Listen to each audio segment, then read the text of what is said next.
この番組はご覧のスポンサーの提供でお送りします。Alrighty, welcome everyone. I'm Teeaboo and I am here for Fire Force, episode 16. Last week on Fire Force, we met a couple of new characters. Well, actually, just really one major new character, and had some more stuff happen with some other characters. So we've got Victor Licht, of the it's not Bear Uren, that's fucking No Guns Life. The other corporation that's bad and definitely not good, who has come in and is offering his services as a science guy, but is also really fucking shifty.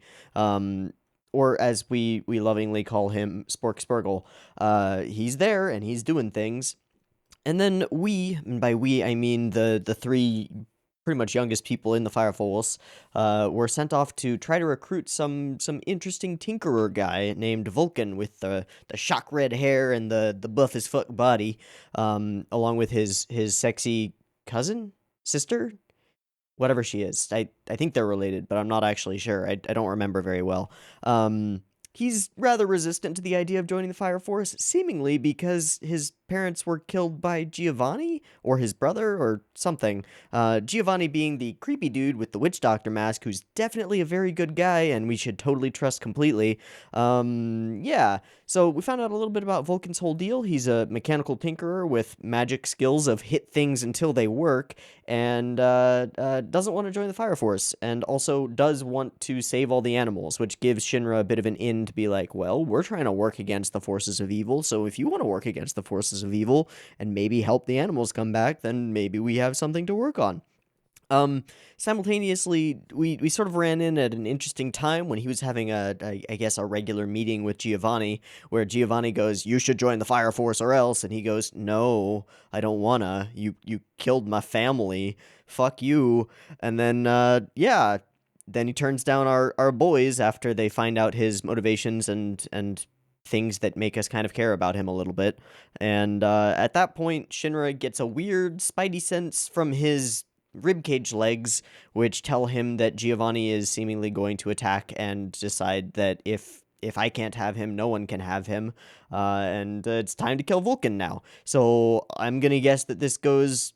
Yeah, there's only one way that this can really go. Giovanni sends some mooks to go and try and kill Vulcan. Shinra and Arthur and Iris help prevent Vulcan from being killed by mooks. Vulcan goes, okay, you guys seem cool, I'll join. And ta-da!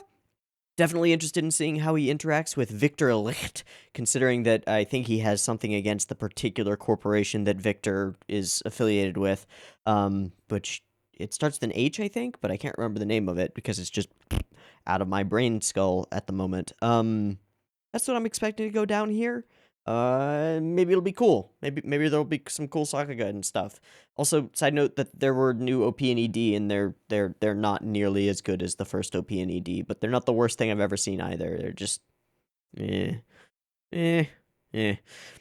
In any case, we've come this far in Fire Force, and we're gonna keep going until I decide we're not gonna keep going anymore, which may very well happen at any point. I don't know. I'm not super attached to this show, but neither do I hate it. It's a fine watch occasionally, I guess, every week. Okay, I'm blathering. Let's stop blathering. Let's watch the show. I have Fire Force episode 16 up and ready to go. It's at 0 seconds. There will be 2 versions of this reaction video. You can find the picture-in-picture version with the video up there, linked in the description, and a timer-based version up on YouTube. If you want to sync up your own copy of the episode with the timer-based version up on YouTube, you're more than welcome to do that. Just get your copy ready, because the beep timer to count you down to sync you up is coming at you right about now.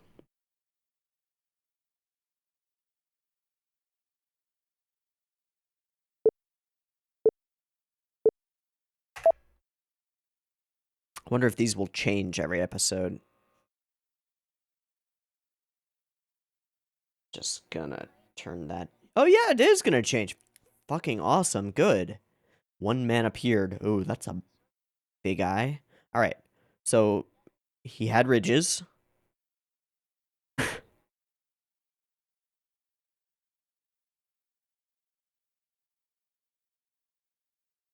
Is this Dark Souls? This is Dark Souls. That's just Dark Souls. Okay. I mean, Dark Souls is good.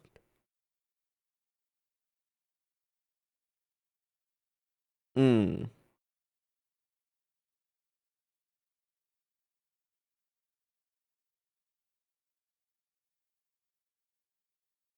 I actually really like this framing.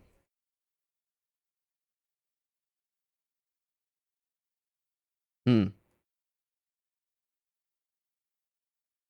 Hmm. Mm-hmm. Mm-hmm.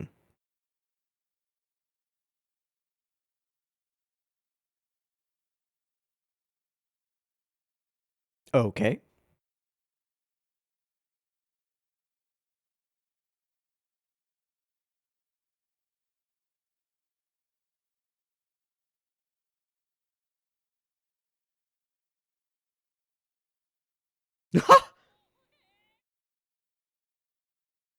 Correct.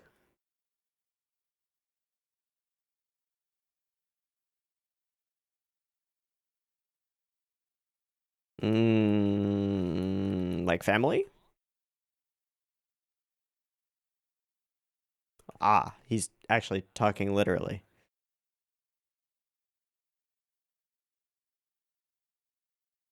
Right. Hmm. Problem is, it's probably powered by souls or something. That is a big fucking omodice. Holy shit.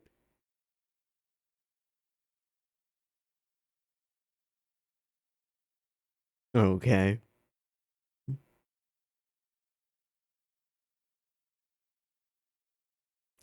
Yeah, I was waiting for us to tie that into the family thing. There we go.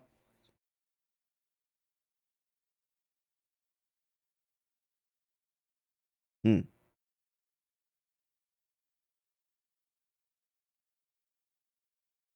Hmm.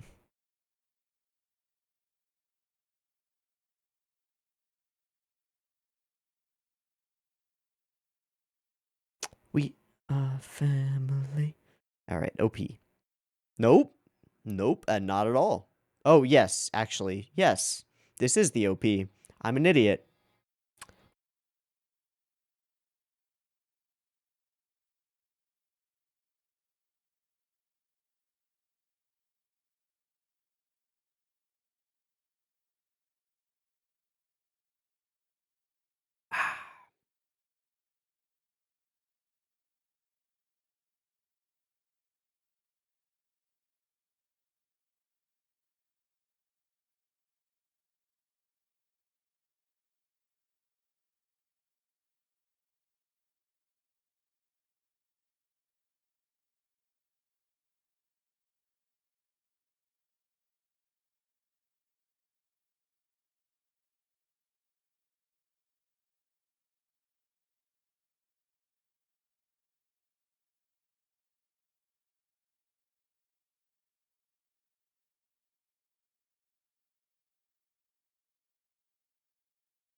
Mm-hmm.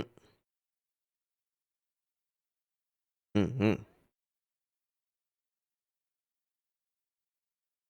Mm-hmm. Fed up. Hi, Jima. That's the.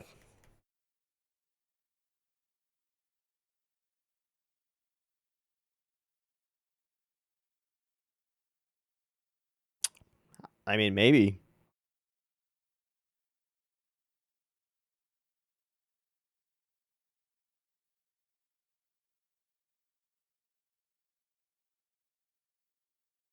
Hmm.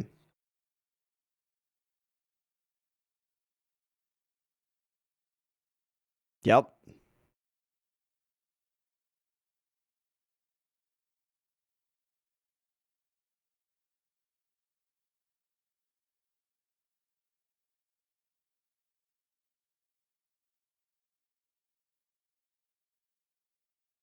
True. Oh, smart. Yeah. Scout.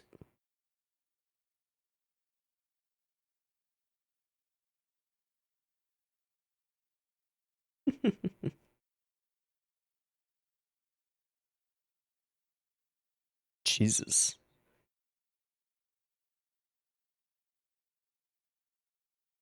Make it look like an accident.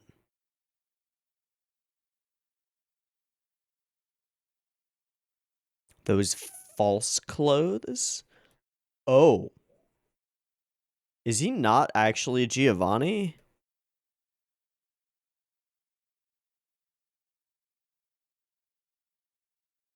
Is he one of the face shifty people? Or is the entirety of the third actually evangelist stuff?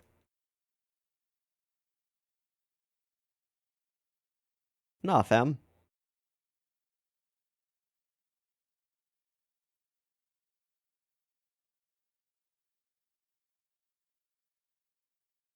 Oh, fuck.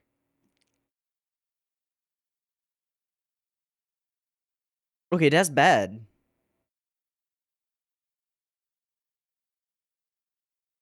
That's a lot of mooks.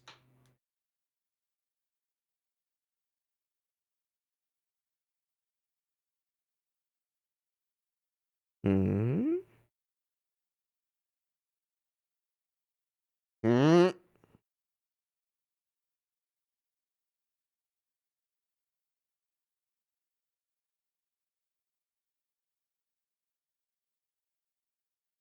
No, you weren't.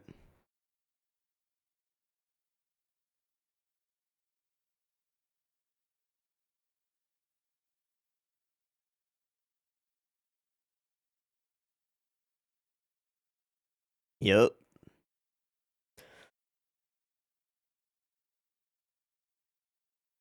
I mean, you can try.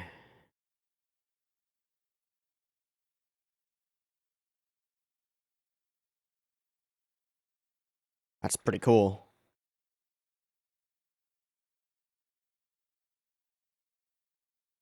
Trap. Fuck. Ooh, that's cool.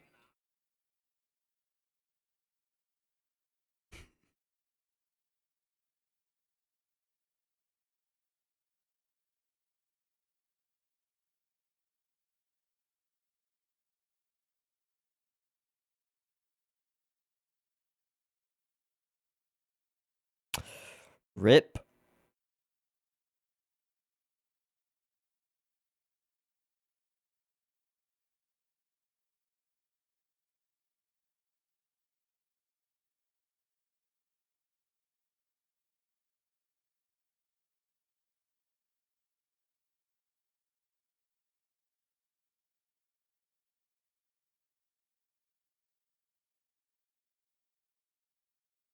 Goes strongly against his character.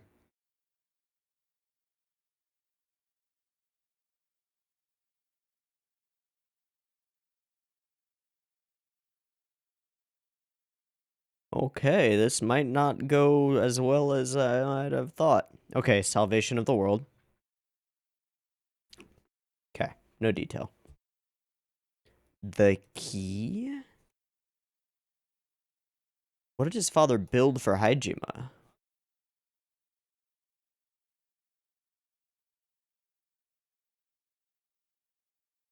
You can use anything cross-shaped.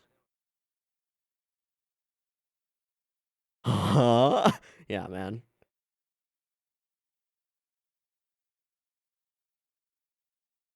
You got a tinkerer right there.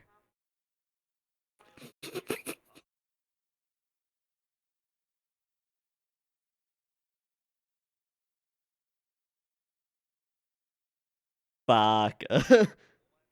Yeah. Just smirks. Yep.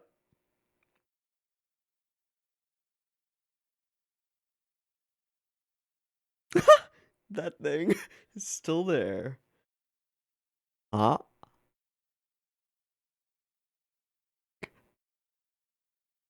I'm actually pretty hyped for seeing Arthur in Tinker armor with a horse. Oh, and a cape. Uh-huh. It's just a tarp. The Foley artist literally is rubbing a tarp together.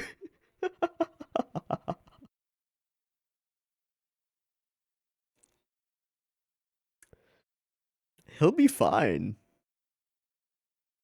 Okay, yeah. Really? He doesn't need to know that. He doesn't need to know that. Yep. It's all up here. And there's not much up here.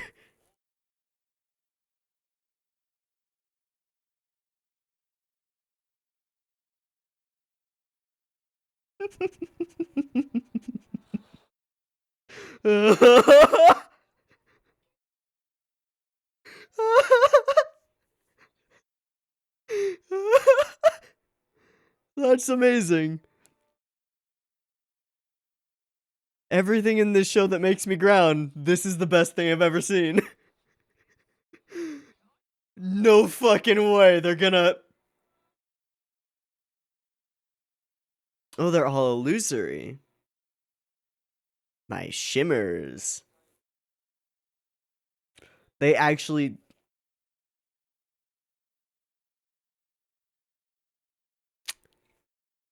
Amazing.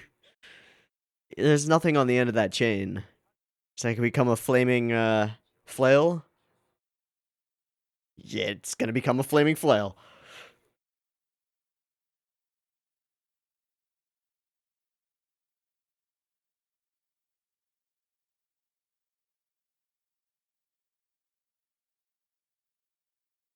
Making full Fate references.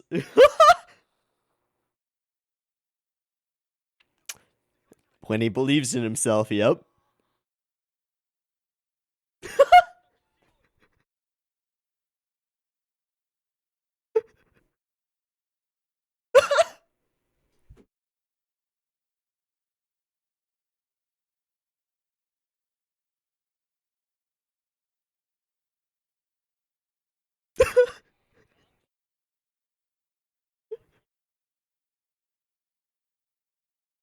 Yep.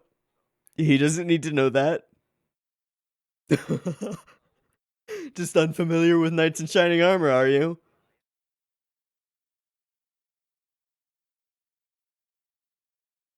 Oh.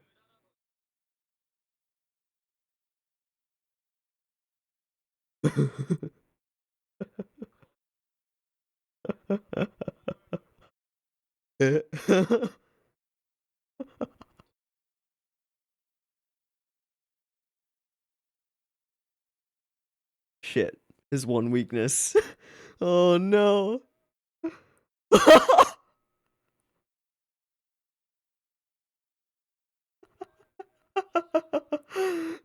Pew!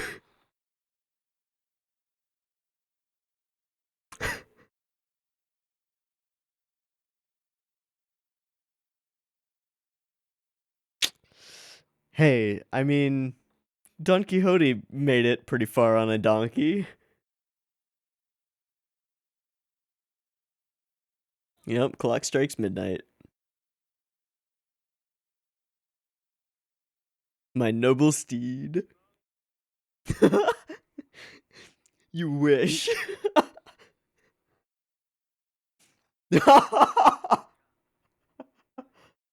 Fucking idiot.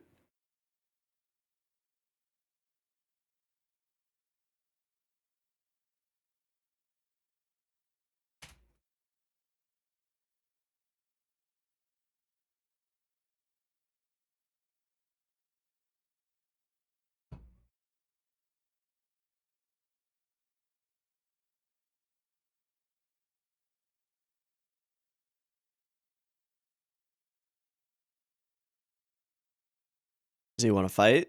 I hope he wants to fight. I bet he's got some gadgets and gizmos stored away.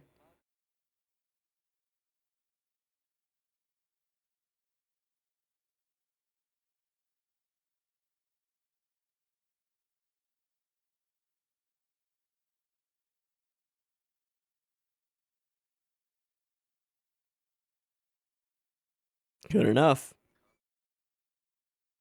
Yeah, what did they take technology-wise? Did they build Amaterasu?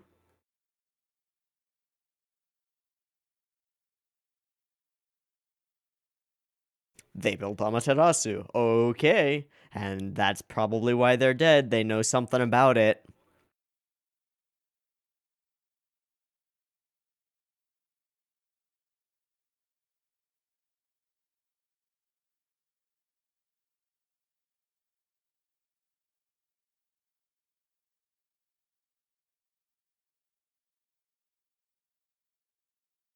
What? What? What? What?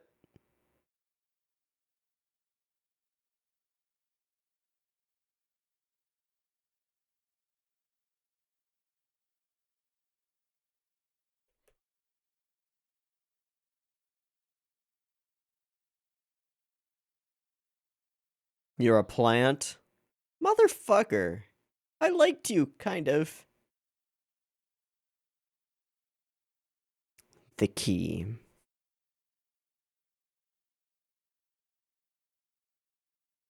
He doesn't know about it. Shit.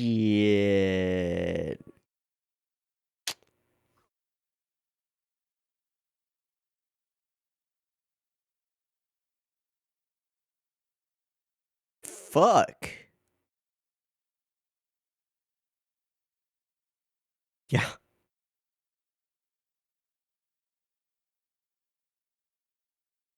Seems pretty fucking true.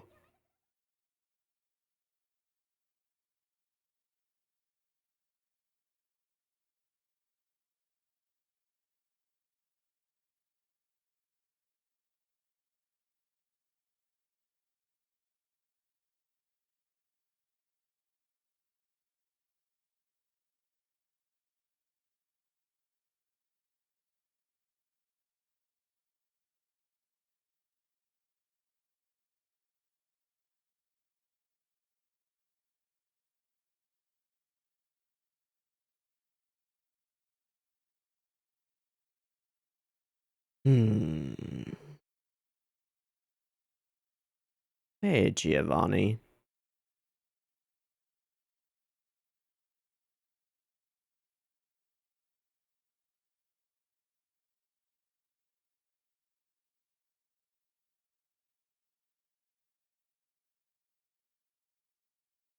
Got that much.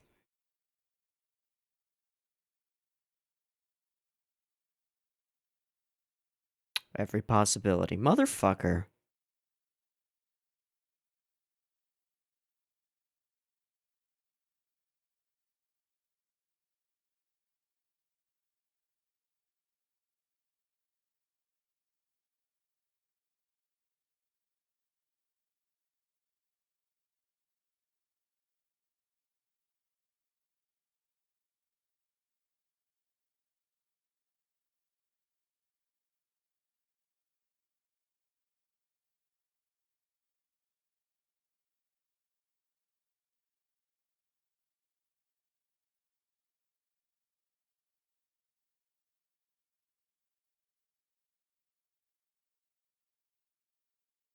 I would assume that the key is in him somehow.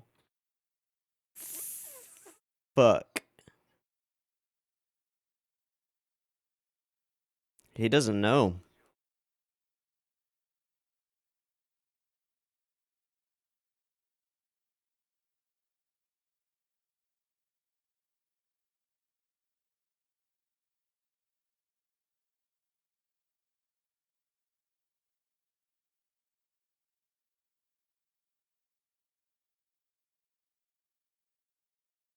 Hmm.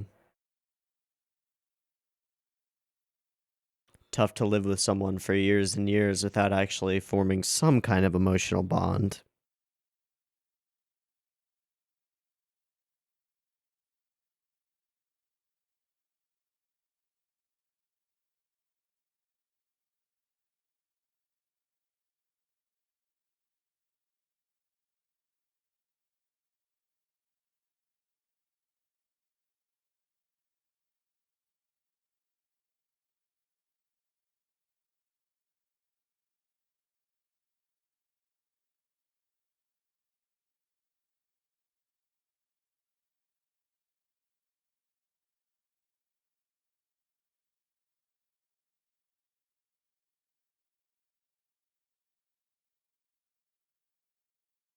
Something wonderful about an unmoving mask.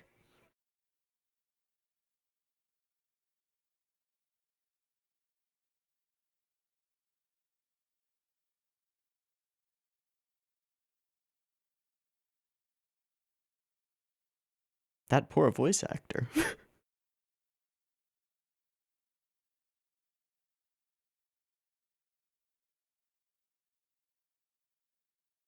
Or is it inside the omnisphere orb thing? Oh, I think now you fucked up, buddy.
Black and white and gray.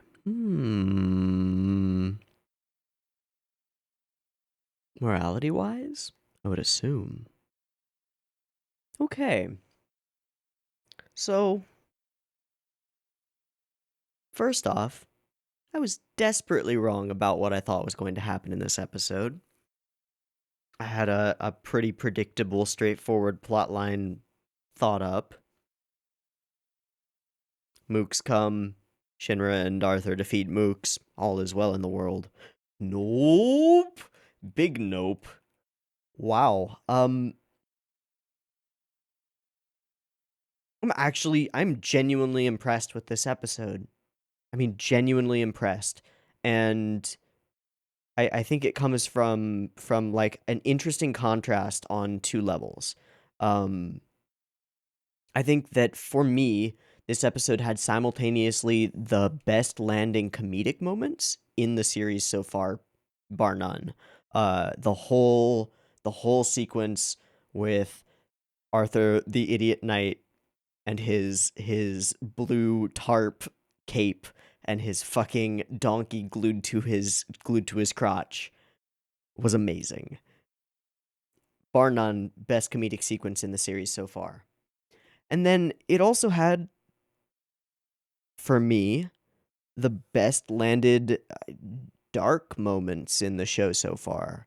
I mean, there have been moderately dark moments in the show up to this point, but and there's nothing here that's like ultra unique or super novel. It's just a rather careful combination of tropes and relatively classic events, like the betrayal of someone he considers family feeds into this whole kind of horrifying and rather well-directed sequence from Giovanni. It's really good. We couple that with the defeat of the protagonist and the supposed gonna be shipping him off to Evangelist Land. creates some interesting things. Creates an interesting feeling where we as an audience feel like Giovanni has all the cards at this point. He's got these evangelists who are working for him. He's got pretty significant power of his own, and he's smart. He does have a flaw though, and it's his emotion. He's he's so hung up on this idea of looking before he leaps, of sussing out all of the possibilities before he actually decides on a course of action. But he sort of belies that he can be worked up into a frothing rage.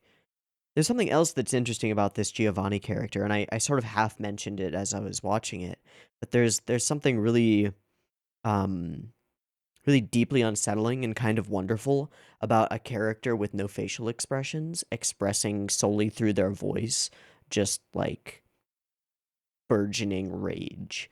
The whole sequence there was really well voice acted, I think, and there was some serious difficulty in those lines, just saying the same thing over and over so frequently or so many times in a row. It's not easy. I mean, that probably took a lot of takes. It actually reminds me more than anything of like the 7-page Muda, um, just repeating. All of the animation around Giovanni with the mechanical motions that he's continuously making, really interesting. They give him a very inhuman vibe, which also feeds into this idea of you're up against an inhuman individual who wants what they want and is going to stop at nothing to get it. We'll see if Lisa can be convinced to turn on Giovanni, but it seems like she's pretty well indoctrinated into this evangelist idea. And Shinra's down for the count, which gives him the opportunity to make a heroic entrance later and save the day. But, Now, this idea of the key and the reasoning behind his family being dead is very interesting. So it's not his parents, it's his father and his grandfather. Might as well be his parents, it doesn't matter. And they're the people who actually created Amaterasu. But they left something of it hidden. Something untouchable. And Hajime wants in. That's interesting. I would assume that they were eliminated. Well, what's interesting is that in and of itself is a bit of a he leapt before he looked, not knowing that there was something hidden away, and then eliminating the family, thinking that that would be toward his best interests or toward Hajime's best interests. That's it's a little mistake on their part, and one they're trying to rectify. It makes me think of I think it's a I don't know if it's a fairy tale or what it is, but I mean there are legends in a number of cultures of um people in power hiring very very skilled stonemasons or architects to build their impenetrable fortress, and then having them killed and then buried under the foundations in order to prevent anyone else from ever figuring out the weaknesses of the place or prevent a betrayal. And that seems to be the kind of thing that's going on here, but as it is in some of those stories, they seem to have left some kind of back door to Amaterasu. Hopefully this leans into revealing to us some of the creepier elements of Amaterasu. Because I don't know if it's unjustified or whether it's warranted, but like the whole idea of an endless source of eternal power just rings as bad juju to me. It's been pretty clear from the beginning that this perpetual power plant is probably the source of all the world shaking, world shattering, everything's all fucky stuff that's going on in this world. It's probably the epicenter in some way. But what way that is, I don't know. I guess we'll figure out more bits and bobs of like old legendary lore in the intro segments. I definitely appreciate that the intro segments are changing each time and showing us more pieces of this world. I think that's a really good decision, a good way of doing things. I wonder if those were all released as one, or if those started as like chapter starters in the actual manga. If you've read the manga, let me know. Because I am interested in knowing about how those were formatted in the manga. If those were like little one-page things in every chapter of the manga or something like that, or every beginning of every volume or something. I don't know. Okay. Consider every possibility. The key that Vulcan has, the whole night sequence, the Lisa betrayal. I think that was one of the better done segments. So we start off with a relatively normal feeling episode, uh, but with an air of like shit's about to happen, because we know shit's about to happen, and we build up this idea of the small happy unbreakable family bond. That's the thing I want to build, bonds that don't break, which is the perfect setup for the Lisa betrayal. And then we do some exposition chat as Shinra tells them what he knows, which is not nearly enough. And we discover that Giovanni himself is working hand in hand with the evangelist. To what end?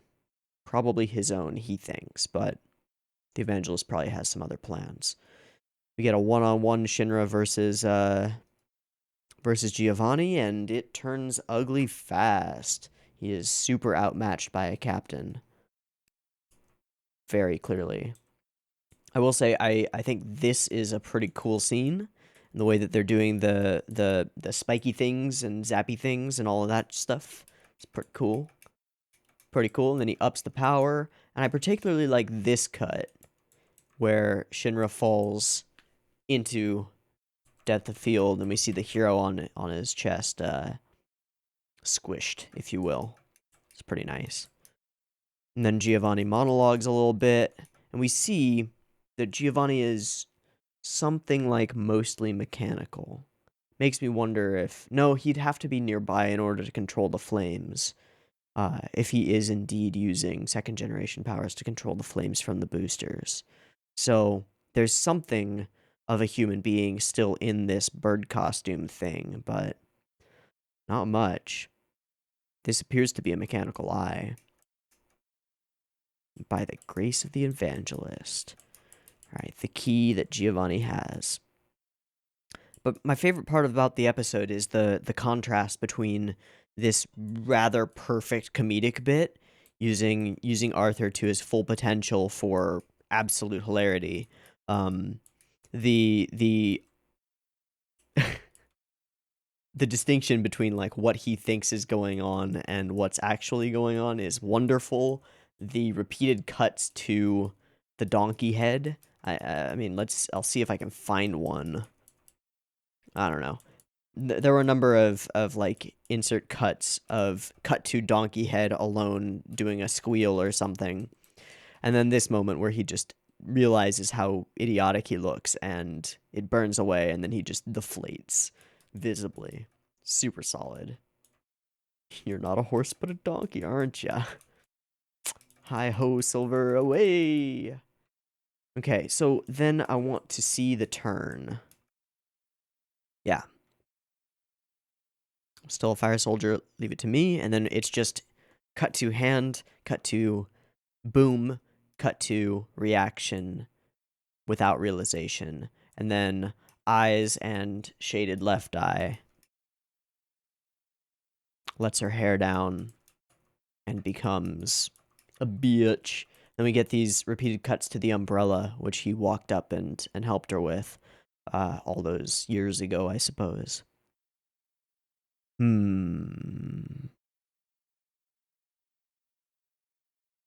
have a feeling she has some softness toward him. There are enough little bits and pieces that lean in that direction to make me think that. And then we get a cut a little bit later where her irises are wobbly as Giovanni does his shoot your little helper buddy in the chest thing. I like this sequence with the wavy heat lines over Giovanni as he just like casually walks by this fight that's going on and he's like, "Yeah, you guys got this. Just take him out, prevent him from entering. It'll be fine." we're going a bit further with the glowing eyes when he lit up his mace, so that's continuing to be an indicator of pyro power. The use of the fan in this shot is nice.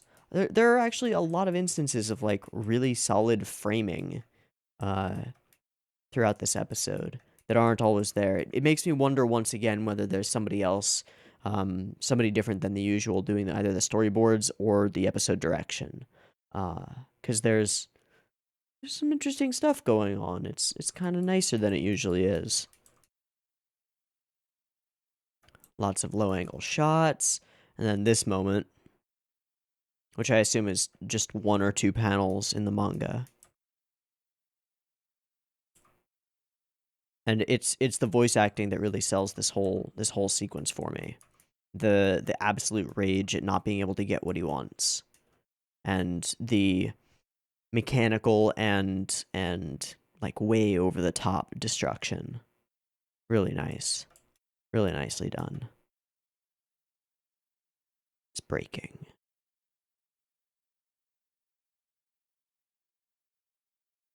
So I have to imagine, I would guess that the key is somehow inside of Vulcan himself, whether it's biological or otherwise. Something implanted in him, or he is the key. That would be the classic way of going with this. But hey, I thought this would be a pretty classic get the guy who doesn't want to join the thing by eliminating the people who want him for other reasons episode, and I was absolutely wrong. So definitely, this definitely upped my interest in the show. Straight up, yeah, that was a really good episode. I liked this episode a lot. I hope that this can be kept up at this kind of level of quality and pretty fucking solid writing. It surprised me in ways that weren't just like, oh, here's some shock value or some shock factor. I think it was actually pretty well constructed. Ah, +1 to Fire Force. Good shit. Good shit. Good shit. Good shit. Okay, I think that's about it for my piece for this episode. So I'm gonna wrap it up and honestly say that I'm looking forward to next week and seeing how this whole situation plays out. A lot of stuff going on. I wonder what's going to happen on Shinra's side of things. Interesting. Anyway, I've been Teeaboo. This has been Fire Force episode 16. I hope you've enjoyed it as much as I have. If you noticed other things that you want to point out about this episode, drop them in the comments. And if you do happen to know about those bits at the beginning, that reveal some of the legendary lore of the backstory of this world and where they were placed in the manga and how they were formatted, I'd like to know about that. So you can have free reign to let me know about that. It's appreciated. Anyway, yeah, me too with this Fire Force. Genuinely enjoyed this episode and thought it was one of the better episodes that we've had. Full stop. Good stuff. I'll see you next week. Peace.